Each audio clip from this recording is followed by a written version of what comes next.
اللہ اللہ اللہ ونصلی علی رسولہ الکریم اما بعد۔ میرے دوستو، بھائیو، بزرگو، مسواک کے فضائل بیان ہو رہے تھے۔ مسواک کے ساتھ اللہ تعالیٰ حافظہ بھی تیز کر دیتے ہیں، بینائی بھی تیز ہو جاتی ہے، اور مسواک کے ساتھ اللہ تعالیٰ کی مدد بھی آتی ہے۔ حضرت عبداللہ بن مبارک رحمۃ اللہ علیہ، انہوں نے اپنی زندگی کے 3 حصے کیے ہوئے تھے۔ 1 سال حج کے لیے جاتے، 1 سال علم کا درس دیا کرتے تھے، اور 1 سال اللہ کے راستے میں جہاد کیا کرتے تھے۔ 1 سال جہاد کے لیے گئے، جس علاقے میں گئے وہ علاقہ فتح ہی نہیں ہو رہا۔ حضرت عبداللہ بن مبارک رحمۃ اللہ علیہ بہت پریشان ہوئے، اسی غم میں سو گئے کہ علاقہ فتح کیوں نہیں ہو رہا۔ نیند آئی تو خام نبی پاک صلی اللہ علیہ وآلہ وسلم کی زیارت ہو گئی۔ نبی پاک صلی اللہ علیہ وآلہ وسلم نے پوچھا، غمگین کیوں ہے؟ عرض کیا، یا رسول اللہ صلی اللہ تعالی علیہ وآلہ وسلم، یہ علاقہ فتح نہیں ہو رہا، اس وجہ سے میں غمگین ہوں، پریشان ہوں۔ نبی پاک صلی اللہ علیہ وآلہ وسلم نے فرمایا، وضو کرتے وقت مسواک کرو اور نماز پڑھو، اللہ تعالیٰ فتح نصیب فرمائیں گے۔ حضرت عبداللہ بن مبارک رحمۃ اللہ علیہ کی آنکھ کھل گئی، خود بھی وضو کیا، مسواک کیا، اور ساتھیوں کو بھی حکم دیا کہ مسواک کرو۔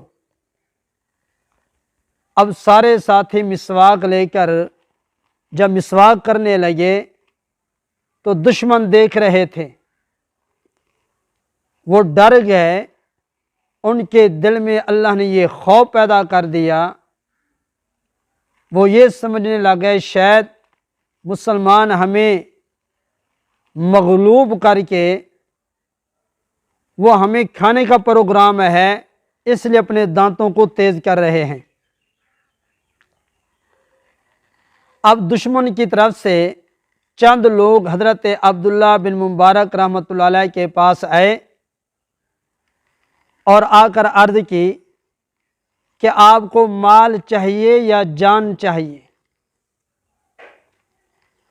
حضرت عبداللہ بن مبارک رحمۃ اللہ علیہ نے فرمایا، نہ مال کی ضرورت ہے نہ جان کی ضرورت ہے، ہمیں یہ ضرورت ہے کہ آپ کلمہ پڑھ کے مسلمان ہو جائیں۔ وہ جتنے تھے دشمن، وہ سارے کے سارے انہوں نے کلمہ پڑھا اور مسلمان ہو گئے۔ علماء نے لکھا ہے کہ ایک سنت چھوٹی تھی جس کی وجہ سے علاقہ فتح ہی نہیں ہو رہا، جب وہ ایک سنت زندہ ہو گئی، اللہ کی برکت بھی آئی، اللہ کی مدد بھی آئی، اللہ رب العالمین نے وہ علاقہ بھی فتح کرا دیا۔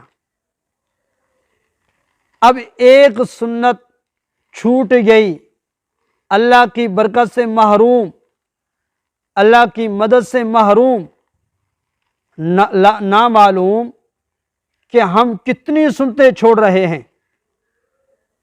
کتنے کام سنت کے خلاف کر رہے ہیں، پتہ نہیں ہم سنت چھوڑنے کی وجہ سے کتنی برکتوں سے محروم ہیں، کتنی اللہ کی رحمتوں سے محروم ہیں۔ سنت پہ عمل نہ کرنے کی وجہ سے آج ہمارے پاس اللہ کی مدد نہیں آ رہی، سنت پر عمل نہ کرنے کی وجہ سے آج برکتوں سے محروم جا رہے ہیں، پریشانیاں ہیں، مشکلات ہیں۔ حضرت انس رضی اللہ تعالی عنہ، ان کا باغ، ان کو پانی کی ضرورت تھی۔ خادم آیا، عرض کی حضرت باغ کو پانی کی ضرورت ہے، اگر پانی نہ ملا پھل خراب ہو جائے گا۔ حضرت انس رضی اللہ تعالی عنہ نے نماز پڑھی، دعا مانگی، فرمایا دیکھو کوئی انتظام ہوا؟ عرض کی کہ ابھی کوئی انتظام نہیں ہوا۔ دوبارہ نماز پڑھی اور دعا مانگی، پوچھا کوئی انتظام ہوا؟ فرمایا کوئی انتظام نہیں ہوا۔ حضرت انس رضی اللہ تعالیٰ عنہ کہتے ہیں میری نماز کی ادائیگی میں کمی ہو سکتی ہے، اللہ تعالیٰ کی عطا میں کوئی کمی نہیں ہو سکتی۔ سوچا تو پتہ چلا کہ جب میں نے وضو کیا تھا، وضو کرتے وقت میں نے مسواک نہیں کیا تھا۔ مسواک کیا، وضو کیا، نماز پڑھی، اللہ رب العالمین نے ایک چڑیا کے برابر بادل بھیجا، وہ باغ کے اوپر برسا۔ جب باغ کی ضرورت پوری ہو گئی وہ بادل چلا گیا، اور وہ بارش باغ کے باہر ایک قطرہ بھی نہیں تھا، وہ باغ کے اندر اندر بارش برستی رہی۔ تو جب مسواک والی سنت چھوٹی بارش بھی رک گئی، اور جب مسواک والی سنت پوری ہوئی تو پھر اللہ کی طرف سے مدد آئی، اللہ تعالیٰ نے بارش بھیجی، اور اس بارش